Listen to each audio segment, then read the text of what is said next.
അമീബിയ, E. coli, shigella, Nipah തുടങ്ങിയ മാരക രോഗാണുക്കളെ സംബന്ധിച്ച് നമ്മുടെ മന്ത്രിമാർ, ഡോക്ടർമാർ തുടങ്ങിയവർ ഘോരഘോരം പ്രസംഗിക്കുന്നത് നമുക്ക് കേൾക്കാം. അവർ പരസ്പരം പഴിചാരുന്നതും നമുക്ക് കേൾക്കാം.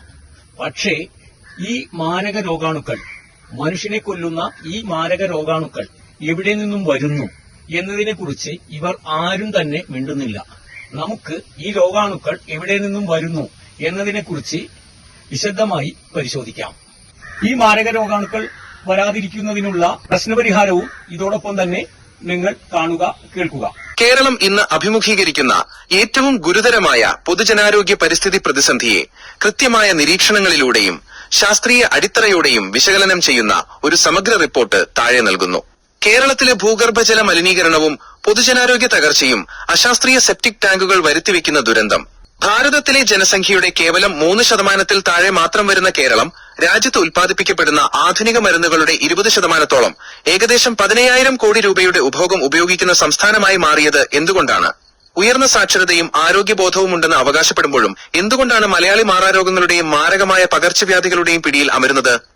ഈ ചോദ്യങ്ങൾക്കുള്ള കൃത്യമായ ഉത്തരം പ്രകൃതി ശാസ്ത്രജ്ഞനായ പ്രൊഫസർ മാധവ് ഗാഡ്ഗിൽ കേരളത്തെക്കുറിച്ച് നൽകിയ പാരിസ്ഥിതിക മുന്നറിയിപ്പുകളിലും നമ്മുടെ വീടുകളിലെ അശാസ്ത്രീയമായ സെപ്റ്റിക് ടാങ്കുകളിലും ഒളിഞ്ഞിരിപ്പുണ്ട്. നമ്മൾ കുടിക്കുന്ന വെള്ളത്തെ നമ്മൾ തന്നെ വിഷലിപ്തമാക്കുന്നതിന്റെ ഞെട്ടിക്കുന്ന യാഥാർത്ഥ്യങ്ങളിലേക്ക് വിരൽ ചൂണ്ടുന്നതാണ് ഈ നിരീക്ഷണം. 1.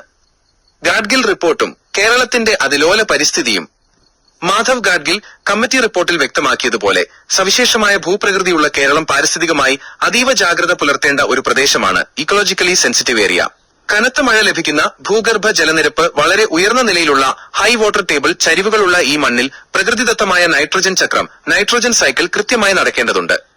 എന്നാൽ ഇതിന് വിരുദ്ധമായി കേരളത്തിലെ ലക്ഷക്കണക്കിന് അശാസ്ത്രീയ സെപ്റ്റിക് ടാങ്കുകളിൽ നിന്ന് പ്രതിദിനം ടൺ കണക്കിന് നൈട്രജൻ സംയുക്തങ്ങളും പോഷക മൂല്യങ്ങളും ന്യൂട്രിയൻസ്, മാരക രോഗാണുക്കളും അടങ്ങിയ ലിക്വിഡ് മന്യൂർ ആണ് നമ്മുടെ ഭൂഗർഭജലത്തിലേക്ക് നേരിട്ട് ഒഴുക്കിവിടുന്നത്.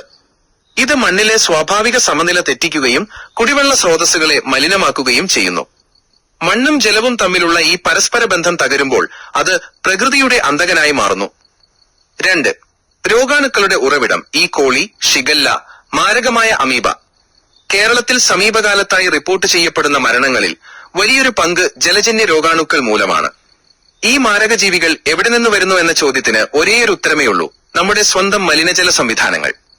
ഈ കോളി, യോഫീക്കോളി ആൻഡ് കോളിഫോം മനുഷ്യ മലമൂത്ര വിസർജ്യങ്ങളിൽ മാത്രം കാണപ്പെടുന്ന ഈ ബാക്ടീരിയകൾ കേരളത്തിലെ 90%-ലധികം കിണറുകളിലും സാന്നിധ്യമറിയിച്ചു കഴിഞ്ഞു എന്നത് ഭീതിജനകമാണ്.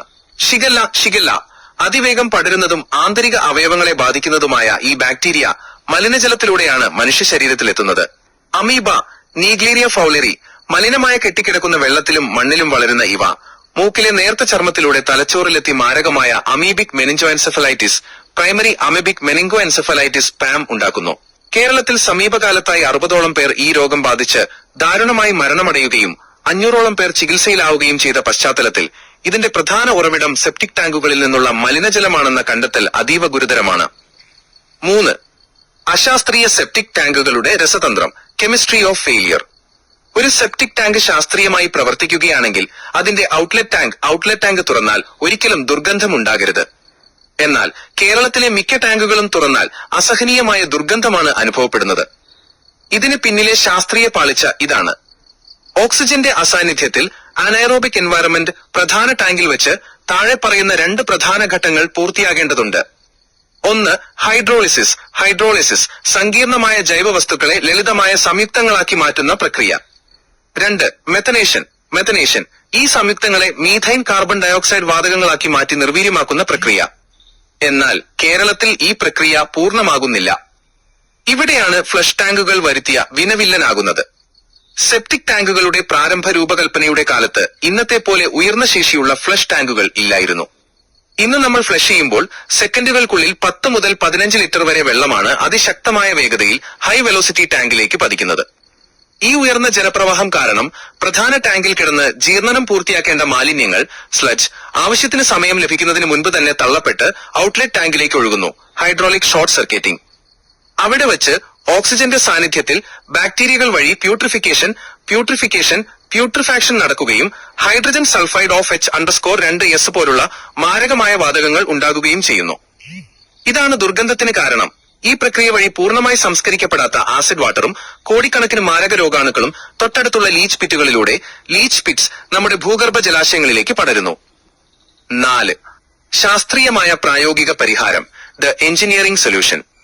ഈ മഹാവിപത്തിൽ നിന്ന് കേരളത്തെ രക്ഷിക്കാൻ സെപ്റ്റിക് ടാങ്കിലേക്ക് എത്തുന്ന ജലത്തിന്റെ വേഗതയും ആഘാതവും കുറയ്ക്കുക, വെലോസിറ്റി ഡിസിപ്പേഷൻ മാത്രമാണ് ഏകമാർഗം. മാലിന്യവും വെള്ളവും ടാങ്കിനുള്ളിലേക്ക് സാവധാനം പതിക്കാനുള്ള ഒരു എഞ്ചിനീയറിംഗ് സംവിധാനം ഒരുക്കിയാൽ ഈ പ്രശ്നം പരിഹരിക്കാം. ഡിസൈൻ നിർദ്ദേശം, ബാഫിൾ പൈപ്പ് സിസ്റ്റം. സെപ്റ്റിക് ടാങ്കിന്റെ ഇൻലെറ്റ് 4 ഇഞ്ച് PVC പൈപ്പിൽ പ്രത്യേക ക്രമീകരണത്തിൽ സുഷിരങ്ങളിട്ട സംവിധാനം പെർഫോറേറ്റഡ് ബാഫിൾ പൈപ്പ് നിർമ്മിക്കുക. ഫ്ലഷ് ടാങ്കിൽ നിന്ന് കുതിച്ചുവരുന്ന വെള്ളം നേരിട്ട് പ്രധാന ടാങ്കിലെ മാലിന്യത്തെ ഇളക്കിമറിക്കാതെ ഈ പൈപ്പിലെ സുഷിരങ്ങളിലൂടെ വേഗത കുറഞ്ഞ് സാവധാനം ടാങ്കിലേക്ക് ഒഴുകിയിറങ്ങുന്നു. ഇതിന്റെ ഗുണങ്ങൾ: ഇൻക്രീസ്ഡ് ഹൈഡ്രോളിക് റിട്ടൻഷൻ ടൈം, ജൈവമാലിന്യങ്ങൾക്ക് ടാങ്കിൽ തങ്ങി നിൽക്കാൻ ആവശ്യത്തിന് സമയം ലഭിക്കുന്നു. ഹൈഡ്രോളിസിസും മെത്തനേഷനും പ്രധാന ടാങ്കിൽ വെച്ച് തന്നെ പൂർണ്ണമായി നടക്കുന്നു.